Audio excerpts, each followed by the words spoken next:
Okay, this showed up online the other day, and they were asking for people's opinions on what it might be. And somebody called Loretta Berry sent in something saying that she thought it might be Atlantis. And, you know, I sort of looked at it and I thought, who knows? Anyway, this thing is from outer space, and it is 25 miles across, and I think she's right. I think it is Atlantis. I dug into this deep, and everything fits. All right, that's the structure, and Plato over here, he gives the whole story of how big it is, and 9 miles to this, and there's so many rings, and it seems to fit virtually. It looks pretty good to me. You know, I mean, somebody that really knows what they're doing should look at it. But that's anyway. That's Plato's deal. That's what he said. Now, then you go into, and when I say Atlantis, now what happened to those people? I mean, they all die? Well, apparently not.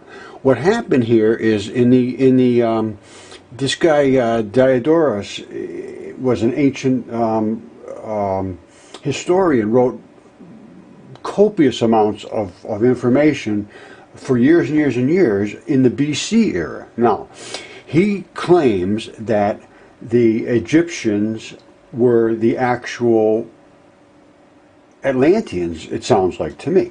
It says that the Egyptians came into Ethiopia as from the west, which is exactly where this thing is. I mean, it's exactly where it is. And they arrived on their shores, and they helped them and helped them get over to take over Egypt. And apparently, the historical record backs it up and supports the fact that Egypt and Ethiopia were virtually one. They have been trading forever.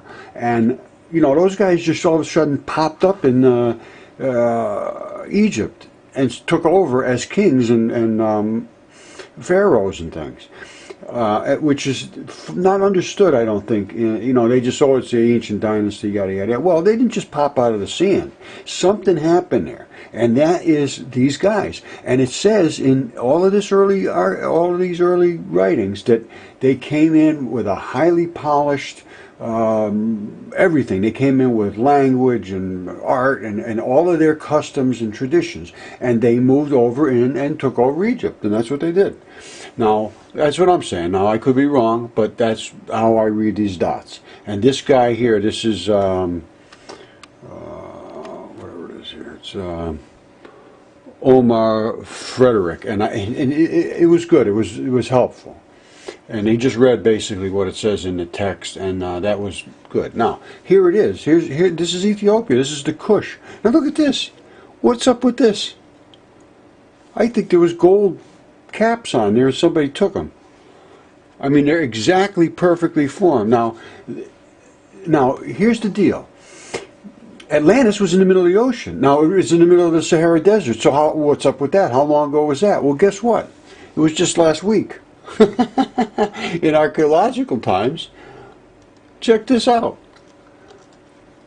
From lakes and grasslands, hippos and all that, Africa's sudden transformation 5,000 years ago. 5,000 years. That means that it was, you know, I mean, it didn't pop like a cork and turn into sand on a day. It turned into sand pretty damn quick, though. 5,000 years, it's unbelievable. And if you look at the map of Egypt, I got to find it here, but if you looked at the map of Africa, it's exactly where you would expect this to be if it was from the west of Ethiopia, which is what they said. And all the texts back this up, every little bit of it. And I think what they should do is go to this place here. Hold on. Oh, here. This is a history of 13,000, and it talks about all of this stuff. It says, look, here it is. At other sites nearby, we can see the development of Ethiopian, better known as Egyptian, civilization. It's all there. It's all fully understood. And it's just being overlooked. Again, something else being overlooked. All right. Now, this is the structure that's in the desert. And I'm saying these distances, now this is by, like I said before, anyway, it's right up over here on the right. Now, I think this should be looked at. And if you look at it carefully, this could be the port of entry.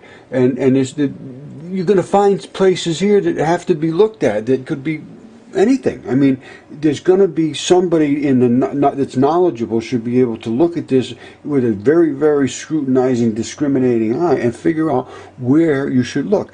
This thing was supposedly dropped in the ocean in an hour and a half or something, a day or two, whatever. And I don't think they took too much with them. Now, they might have got out of there early, but who knows? Nobody knows. And don't think that anybody knows about this stuff. Nobody has a clue. So this is all just information that you have to figure out what's going on yourself. Now, here, I'm going to go to Africa. And here's the images of Africa. Now, let's look what we got here. This is where the Sahara is. Right in this area here, where this big thing is. It's somewhere out here, I'm not sure where. But right over here. So that's to the west. And right over here is Ethiopia. If you look at it on here, you see there's Egypt, Ethiopia, all that stuff is right in here. Where's Ethiopia? I can't find it. Somalia, Ethiopia. And then they sent them up into Egypt. And that is, I don't know. Somebody's going to have to look at this. That's all I can say. This is where I'm seeing things. And it's need to be looked at. And maybe there's something there, maybe there's not. It's just something to look at. Just a thought.